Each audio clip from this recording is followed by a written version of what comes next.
All right, so chapter 9 is going to be all about rational expressions. Rational is just another word for fractional, where you have a variable in the denominator. Okay, so rational numbers are numbers that can be expressed as a fraction. Okay, where the numerator and denominator are both integers. And the denominator cannot be equal to 0. Okay, so we're going to multiply and divide rational expressions today.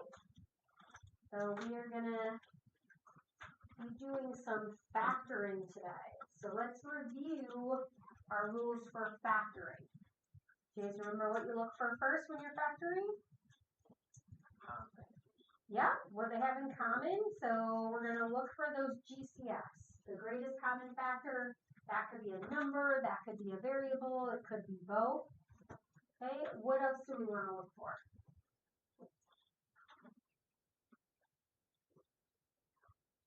So after you take out the GCF, what do we want to find? So, yep, we can guess and check with FOIL. That'll be the last thing. You also want to see if there's a special type of pattern, because sometimes you'll have like the difference of two squares, the sum of two cubes, the difference of two cubes. And really with patterns, you're looking for those perfect squares a lot of the time. And then if there's no GCF or no pattern, then you're going to guess and check with FOIL. Okay, when you are writing out your final answers, you are always going to leave them in factored form, which means there should be no GCF in your final answer. So we're going to leave our answers in factored form.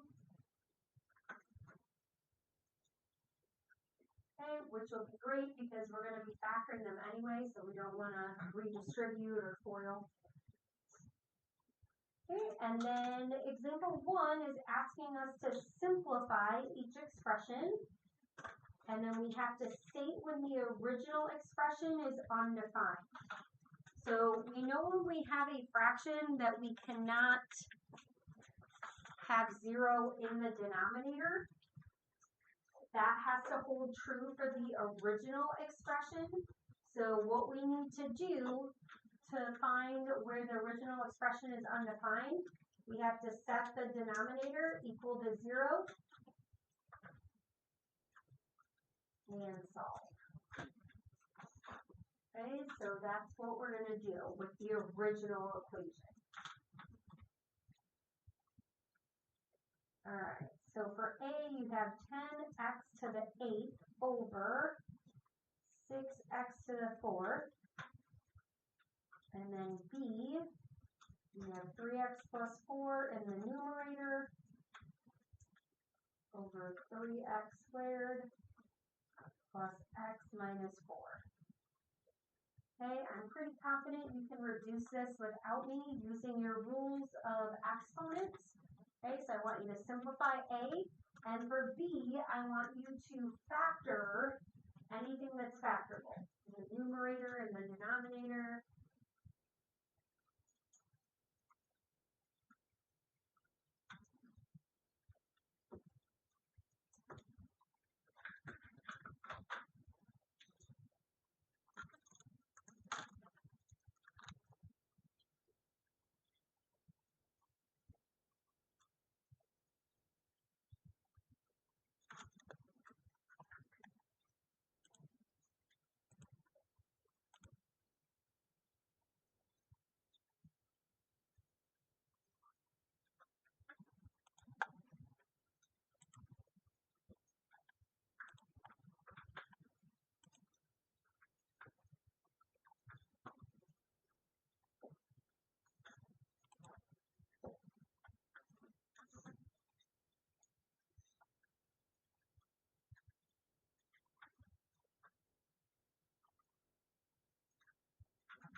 so when you're factoring, set up your two parentheses. Hey, don't wait for me. I want you to give that a try.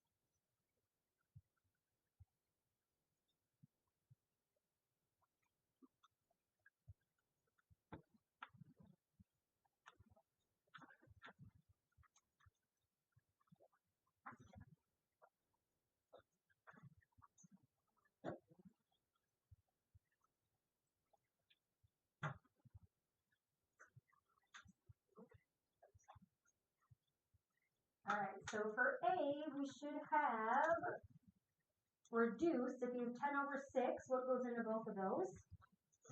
2. So when you divide by 2, you have 5 over 3. And then there's two ways that you can write this. So one way, when you subtract, you get x to the 4th. You can either think of this as it's in the numerator, or you can write it as 5/3 x to the 4th, and you can put it on the side. Okay, if you just have one variable, either one of those are fine. Okay. Now, you also have to state when the original expression is undefined, so we're going to do that part together. So we're going to take the denominator, which is 6x to the 4th, and notice it says the original expression. Okay, it does have to be the original, so you would divide both sides by 6, and if it's to the 4th power, I do want to see that root. Okay, and then so your x value would equal 0. Okay, so this means that this is your final answer where x cannot be 0. Okay, so we just add that part onto our answer. Okay, where x cannot be 0. Okay, so some of us were slow to start B, but we all know when you are factoring, you're going to start with your two parentheses if you don't have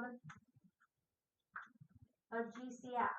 Okay, so this is the type of trying I want to see when I'm coming around. Okay, we know that to multiply the 3x squared, you have to start with what and what? Yeah, 3x and x. Okay, and then it might take you a little bit to decide what to put where, because you have -4.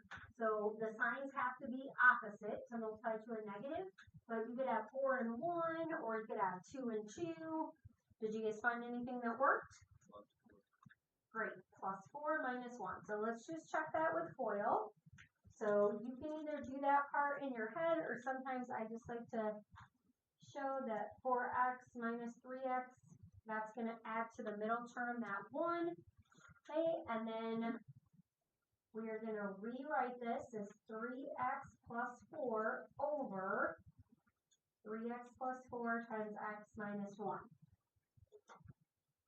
Now, when you are dealing with fractions, okay, remember how sometimes the way that we plug something into the calculator matters? It's because when you have a fraction, there are these understood parentheses here. So you'd have to do 3x plus 4 before you could do anything else. This is a factor. Whenever you divide a factor by itself, it cancels out to make what number? 1, because anything divided by itself is 1. When we start to cancel things off, I want you to do it in a fashion like this, because when you get to your test or quiz, I'm going to have to be able to read it. So we're just going to do 1/. Okay, I put a 1 there if I know there's nothing else in the numerator to remind myself that my final answer is going to have a 1 in the numerator. And then this would be x minus 1 in the denominator. Okay, so this would be my answer. And then we're going to find where my x values are restricted. So we're going to take the original original value here is the 3x plus 4 and the x minus 1. So not just this. Okay, before you can cancel out, you have to make sure that none of these are equal to 0. Okay, so here your x value could not be negative 4/3. And I'm fine if you, this is linear, so I'm fine if you go from here to here. If it's 3x plus 4 equals 0, you subtract the 4, divide by 3, that's fine. You add the 1 over, so x can't be 1. Okay, just be careful from making those small mistakes. If you see the negative 1, remember you're doing the opposite. So we're just going to add on to here. This is where x cannot be negative 4/3, or x cannot be 1. Okay, so we would add that on to our solution. All right, for C, the numerator that you have is already in factored form. So you have 3x plus 2 multiplied by the quantity, 2x plus 1 divided by 6x squared minus 5x minus 6. Okay, so we don't need to factor the numerator, we just have to factor the denominator. And some of you might already be thinking this, but a little trick is, if you know that we're trying to cancel things out, it doesn't happen all the time, but most of the time, we can look for these top values to help us. See how this is split into 3 and 2? With 6, you could do 6 and 1 or 3 and 2. I would start with the 3x and 2x in the hopes that one of these would match so that I could cancel it out. Okay, so I'm going to give you a few moments now so you can try to factor that, and then you can check it with FOIL. Now we can start to do the cancellations, okay?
Okay, so it needs to multiply to negative 6, but add negative 5.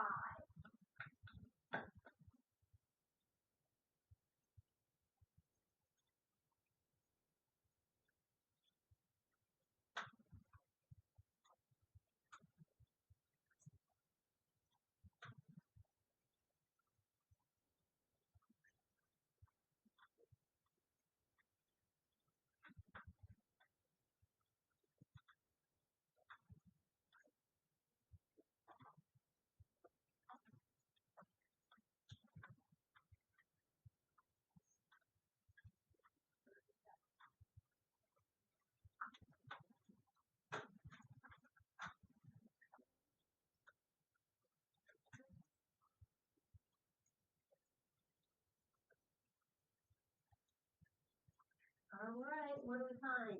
You get it? Okay, so what should we put with the 3x? Yeah. Okay, and then 2x. Okay. All right, so if we check, we got 4x minus 9x, and yep, that's gonna add to negative 5x. Okay, so then when we're doing this, we're gonna cancel out any common factors.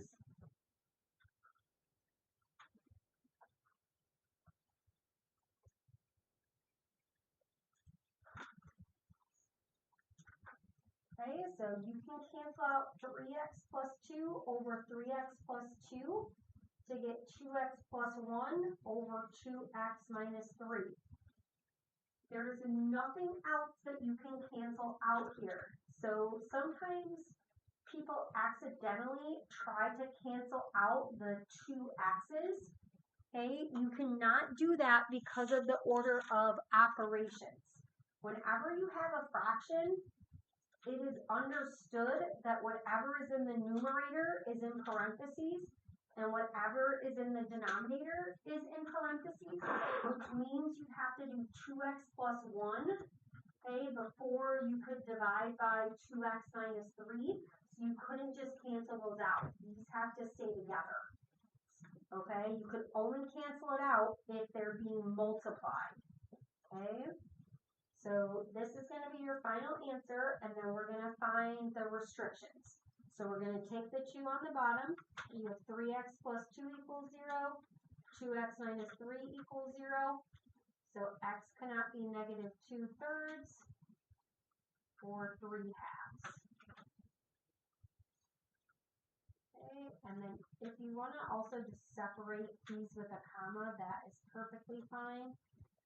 Okay, so where x cannot be negative 2/3 or 3/2. All right, any questions for me on those?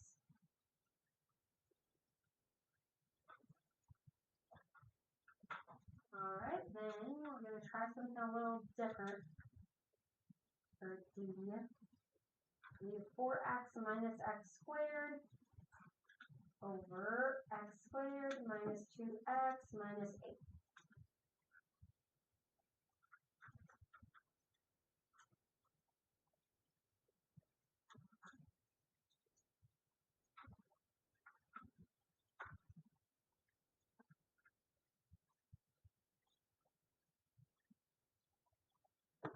Okay, now there's several different ways that you can do this.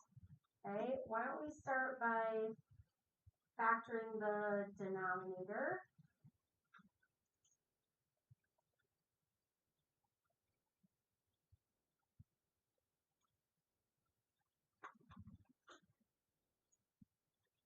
And then I want you to think about how you factor the numerator. There's different ways to do that.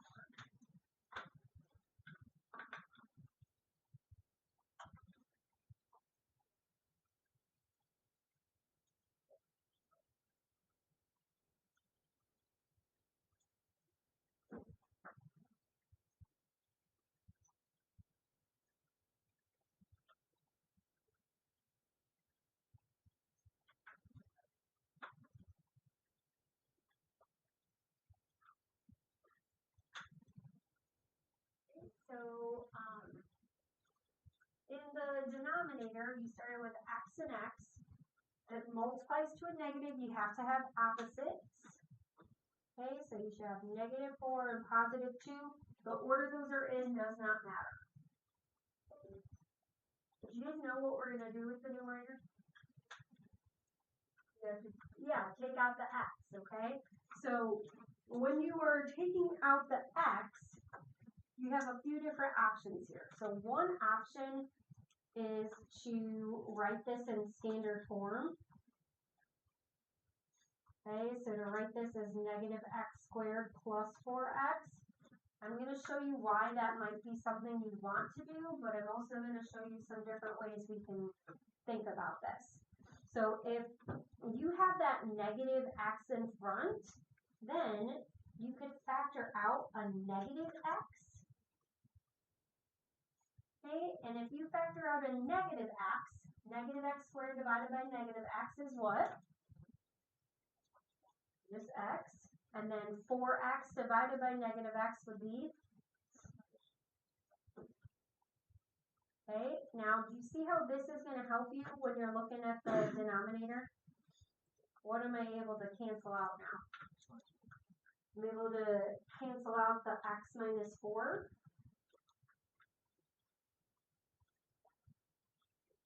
Okay, so then what would be left with is negative x over x plus 2.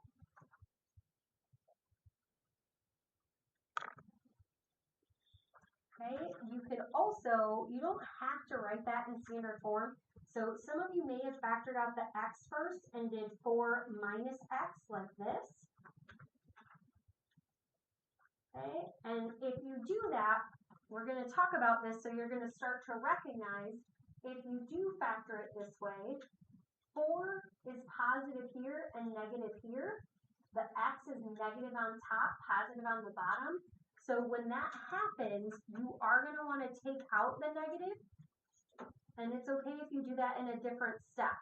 Okay, if you take out the negative, it becomes negative 4 plus x, all right, which is the same thing as x minus 4, and that's how you'd want to write it so that you could cancel those out. Okay, so you have negative x over x plus 2, and then let's find our restrictions. Okay, so we have x minus 4 equals 0, and x plus 2 equals 0. So x can't be 4, and x can't be negative 2. Okay, so we're just going to say where x cannot be negative 2, comma 4.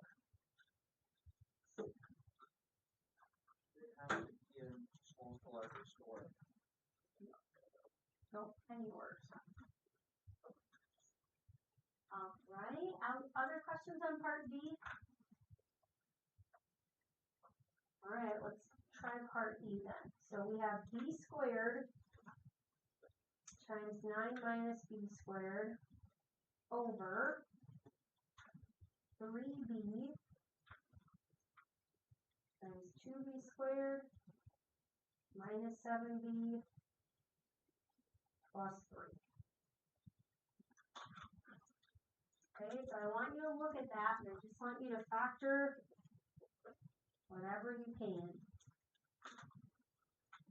Okay, so whatever you can factor, we're going to factor.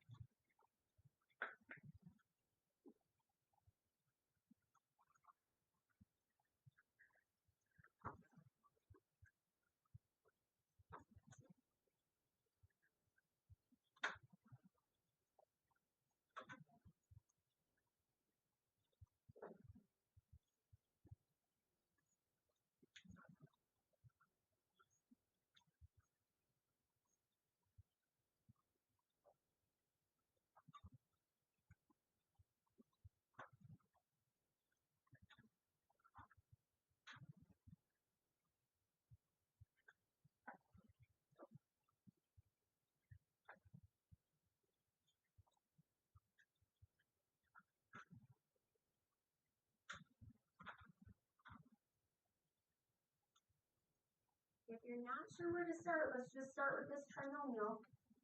You know how to factor trinomials.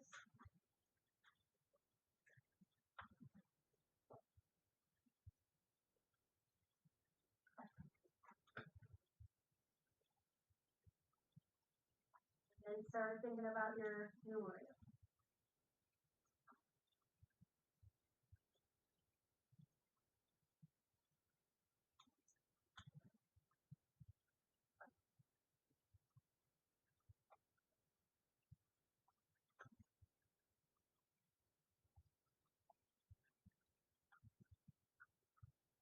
All right, so this one is going to start 2b and b, and then it has to multiply to a positive 3, add to a negative 7. What does that tell you about the signs? They both have to be negatives, okay? And then the only thing that multiplies to 3 is 3 and 1, so we should have minus 1 minus 3, so that we can get negative 1 minus 6, which is going to add to negative 7. Okay, and then just because I'm color coding, I'm going to put this here so I don't forget it later. All right, and then if you're factoring 9 minus b squared, that is one of your special patterns. Okay, so it's the difference of 2 squares. So you have 3 minus b and 3 plus b divided by 3b, 2b minus 1, b minus 3. Okay, some of you may have also simplified the b's already. Okay, I'm going to do those in a later step, but you can absolutely simplify them earlier if you recognize that. Okay, and I notice I have this b minus 3. This is b plus 3, so that's not the same, but I could write it like this. This is negative b plus 3, so I can't cancel those out right now. But based on what we did on this, what can I do so that they cancel? Yeah, we're going to take out the negative. So if I take out the negative, I'll have negative b squared. We'll put that in front. Okay, and if we take out the negative, it becomes a positive b and a negative 3.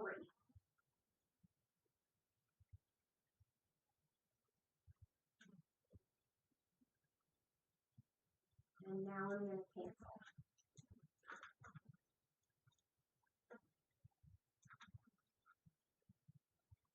Okay, so I did that so I could cancel out the b minus 3 and the b minus 3. Now here I have the b's on the outside, so I can cancel out the 1b on the bottom with 1b on the top. And remember, we're leaving our answers in factored form, so this is the opposite of b times b plus 3 divided by 3 times 2b minus 1. So we don't want to distribute anything. Okay, we want to leave that in factored form. Okay, and in factored form, you can't have any GCFs. All right, so then when I'm determining what our values of b cannot be, I'm just going to take each one of these and set them equal to 0. So if 3b is equal to 0, what can my value of b not be equal to? 0. Okay, for 2b minus 1, cannot be 1/2. And the last one, b minus 3, means b cannot be equal to 3. So this is where b cannot be 0, 1/2, or 3.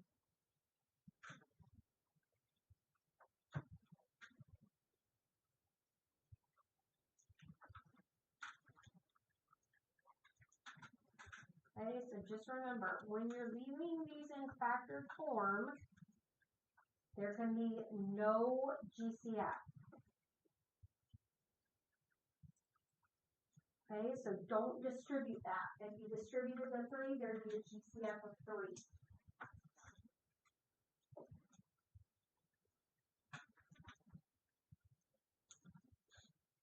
Alright, I'm going to let you try the next one without me, the whole thing, okay?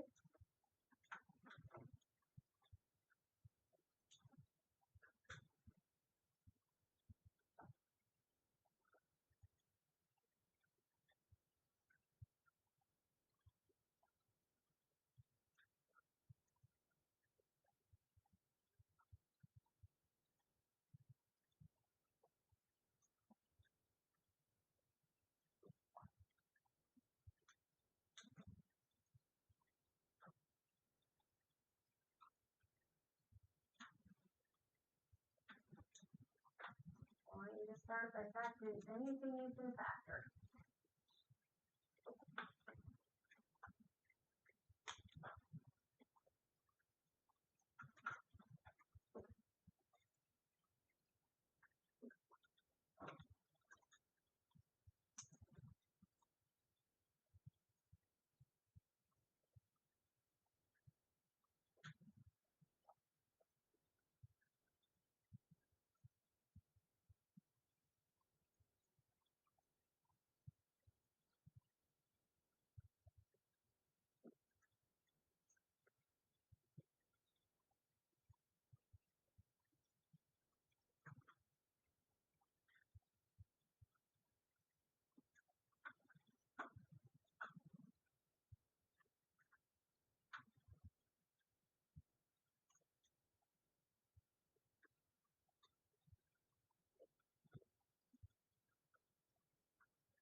don't forget to look for the GCF. We still have to take that part out.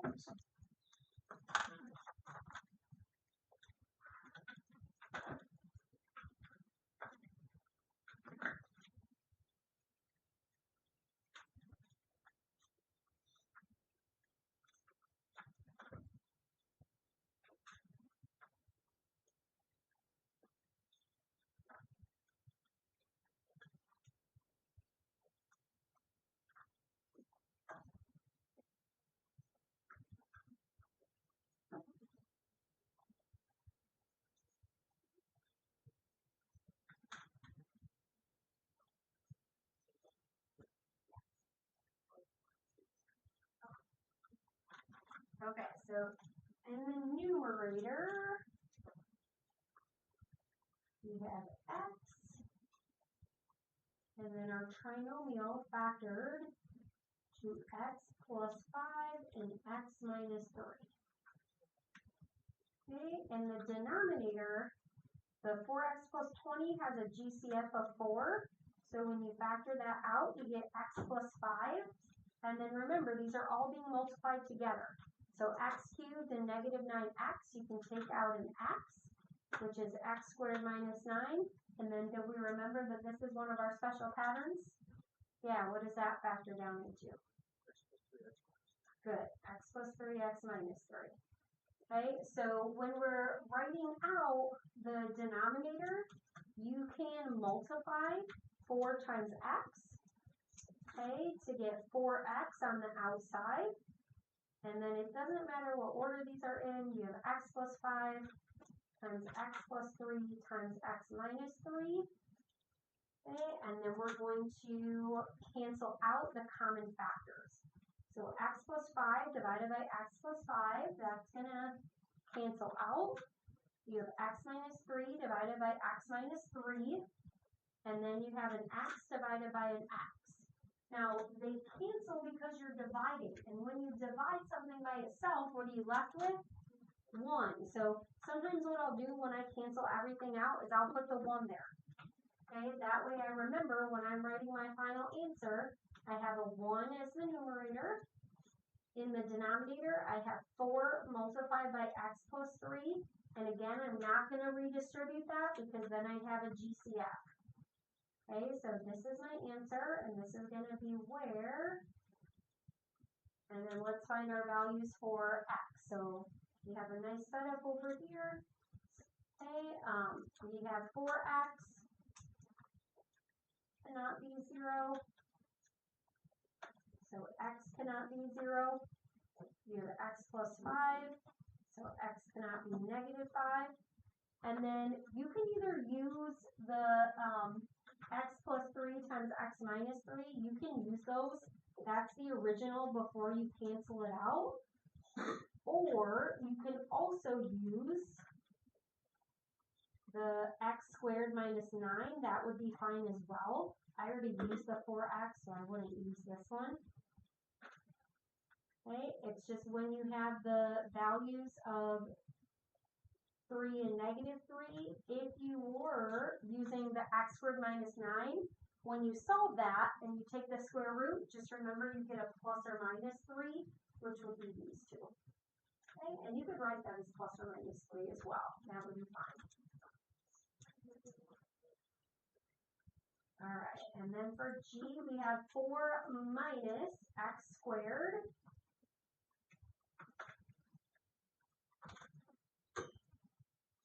times x squared minus 8x plus 16 times 2x times x plus 2 times x squared minus 6x plus 8. Okay, so again, I just want you to factor whatever you can, and let's see if we can simplify that.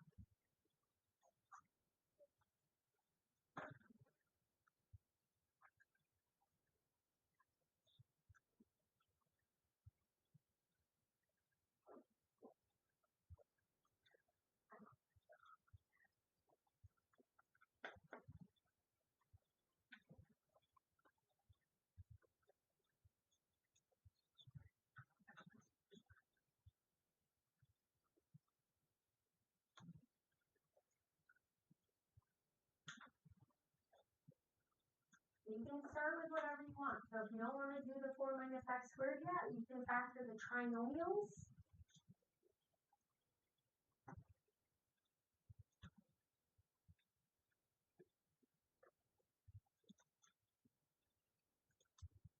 I like starting with my trinomials in the numerator.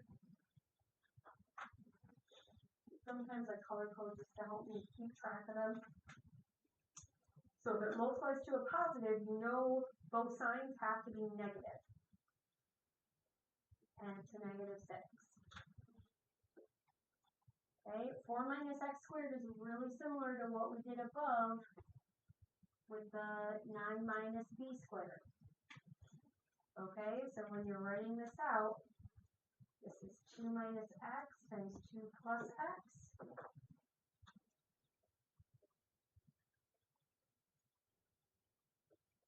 Let's leave that in there. Then I have x and x. So I have to multiply to 16, but add to a -8. So it should be -4 and -4. Or you can write it as x minus 4 squared. Either one of those are fine. Okay, and then I have 2x times x plus 2, x minus 4, x minus 2.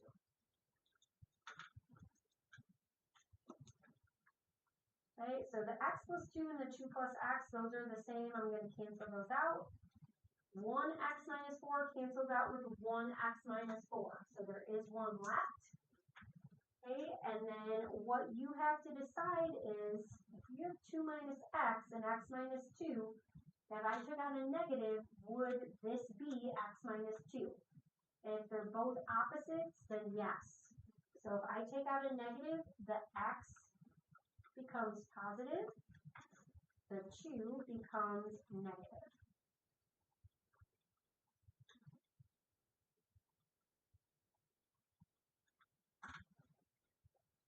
Okay, then I can cancel out the x minus 2 and the x minus 2. And I am left with that negative on the outside, x minus 4 over 2x.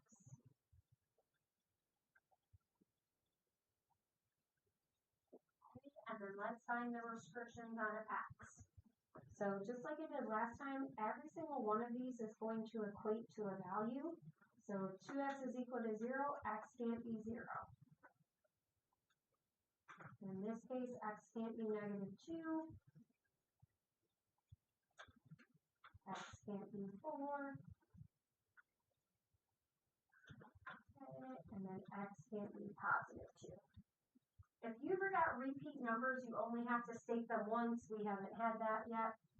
Okay, so where x can't be 0, 4, and then you can write 2 and -2 separately. If you want to write plus or minus 2, that's another option. Okay, so that's how to simplify when you have rational expressions. When you need to factor. Okay, and then the other thing we're going to learn today is how to do some multiplying and dividing. So we're going to do part of that today.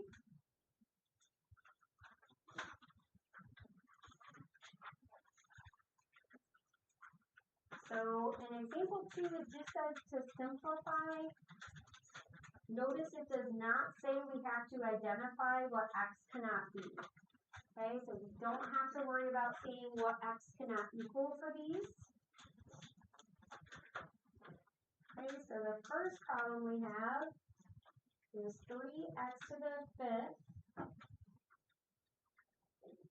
y cubed over 2x cubed y to the 7th multiplied by 10x cubed y to the 4th over 9x squared y to the 5th.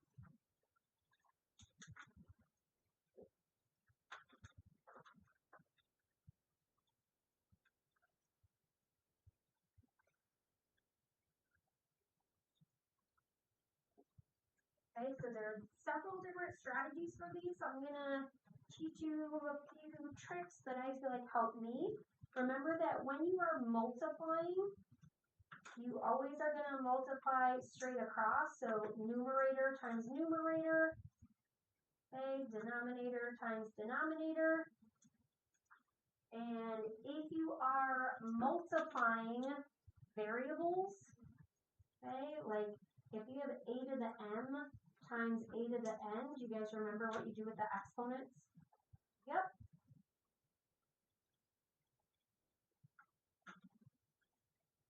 Okay, so one strategy is to just multiply straight across and then simplify after that. Okay, so if I were to multiply straight across for a, I would do 3 times 10, which is 30. X to the 5th times x cubed, which is x to the 8th. Y cubed times y to the 4th, which would be y to the 7th. And then, do you guys want to try the denominator? We'll simplify together.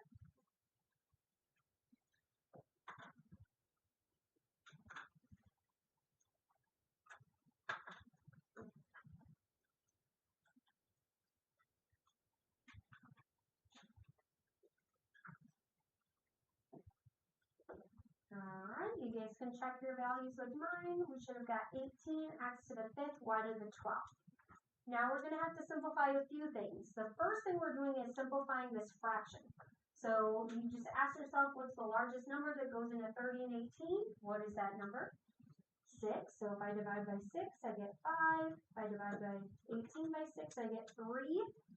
Okay, and then with the variables, if you are dividing, what do we do with the exponents? Subtract. Okay, so we're going to have n minus n, but just like we've been practicing, you are never going to leave a negative exponent in your answer. So I have the 5 over 3. If I look at my x's, I have 8 minus 5, which is 3. So because that's positive, it's going to go on the top. And then 7 minus 12 is a negative 5. In order to turn an exponent that's negative into a positive, we usually put it over 1, but we already have a fraction, so now we just put it in the denominator of the fraction. Okay, and one thing I like to double check when I have these is that the exponent should end up wherever the bigger value is. Okay, so if you have 8 x's on top and only 5 on the bottom, the leftovers are going to be on the top. Okay, if you have 12, that's bigger than 7, the y's are going to end up on the bottom. Okay, so that's a good thing to double check. All right, now this section and a lot of chapter 9 is going to be no calculator. So we're going to keep that in mind as we look at part B. And again, we're going to talk some strategies about how to do this easily without our calculators.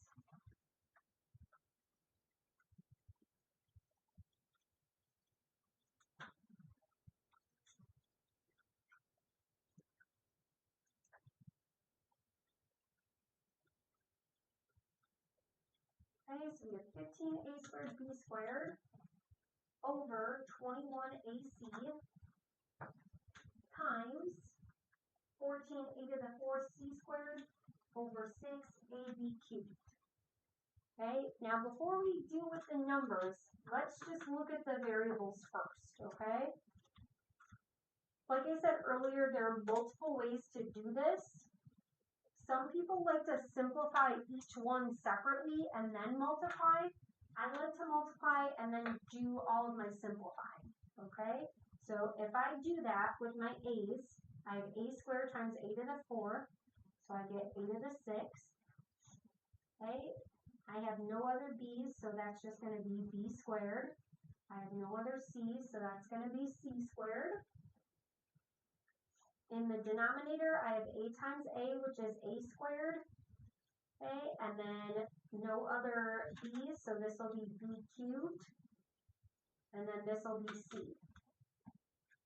This is one of the reasons why I like to do this together, is because then I'm multiplying all my a's, I can line them up, and I can subtract pretty easily. You don't have to do it like that. If you guys want to simplify this first, and then simplify this, and then multiply, you can.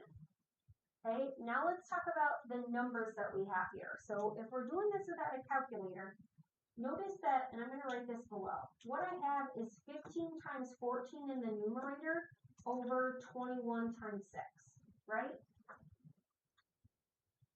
So let's think of our factor trees. Good old factor trees coming in again. Okay, so if I were to break down 15, it would break down into what? Yep. Okay, 14 would break down into 7 and 2, or 2 and 7, whatever you want.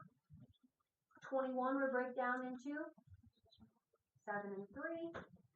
6 would break down into 3 and 2. So just like what we did before, okay, instead of us trying to multiply 15 times 14 without a calculator, which is ew, now we can just cancel things out, right? So this 3 can cancel out with this 3. Can the 5 cancel out with anything in the denominator? No.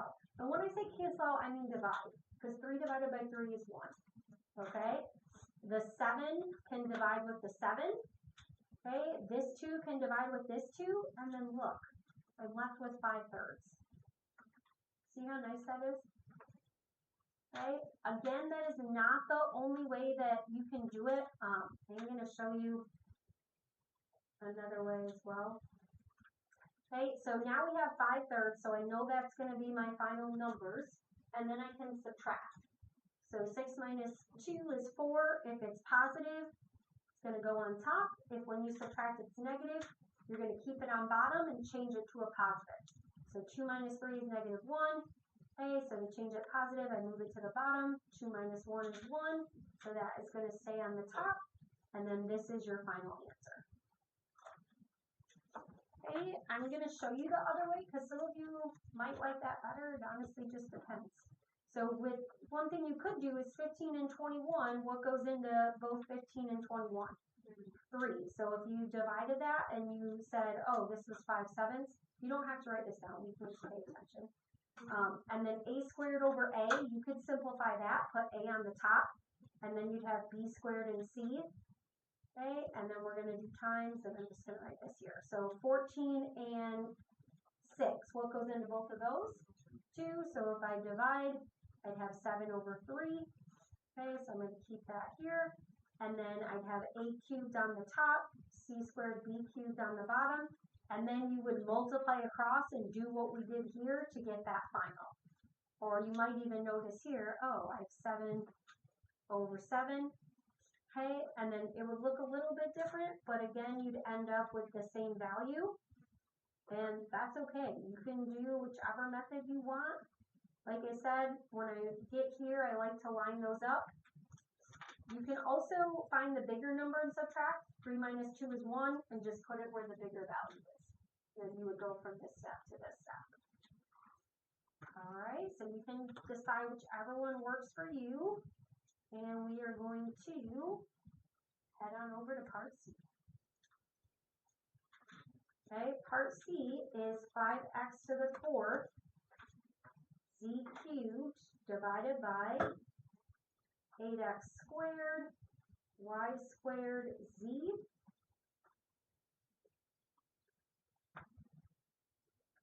And then we are going to divide 15 x cubed c squared by 16 y to the 5th c.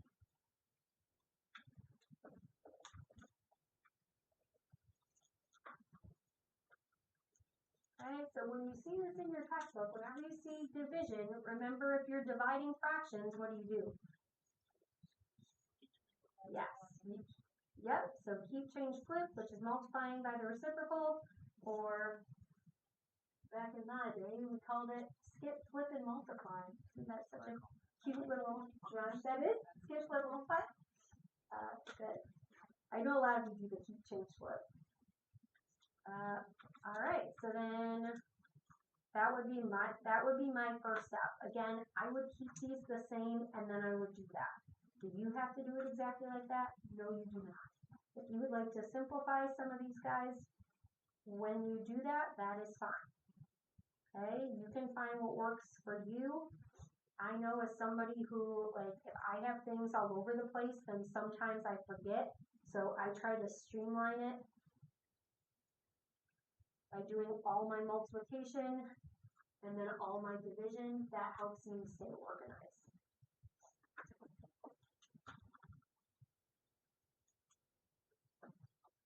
Okay, so why don't you guys go ahead and do the method that works for you, and then we'll check ours together.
So again, I like multiplying mine across so that I can line up all my values. And yes, there is just a random c squared there. I know there's going to be a few like that. So I have x to the fifth, y squared, I have a z, and I have this c squared over here. And generally we like to keep them in alphabetical order. If it has like one random one, it doesn't matter to me where that one is. Okay, and then sometimes when I'm doing the division, if I see the 5 and 15, I'll say to myself, 5 goes into itself one time and 5 goes into 15 3 times, and I'll cancel it out like that. 8 goes into itself one time, 8 goes into 16 2 times, and then 1 times 2 is 2, 1 times 3 is 3, and then I'm ready for my final step. So again, I have 2/3. 5 minus 4 is 1. The bigger x is in the denominator. 5 minus 2 is 3. That's going to go in the numerator. Z cubed will be in the numerator. There's no other c, so that's going to stay in the denominator. Okay, and then like I said, generally those should be in alphabetical order. Okay, the c squared, because it's the oddball out, doesn't matter to me if it's before the x or after the x.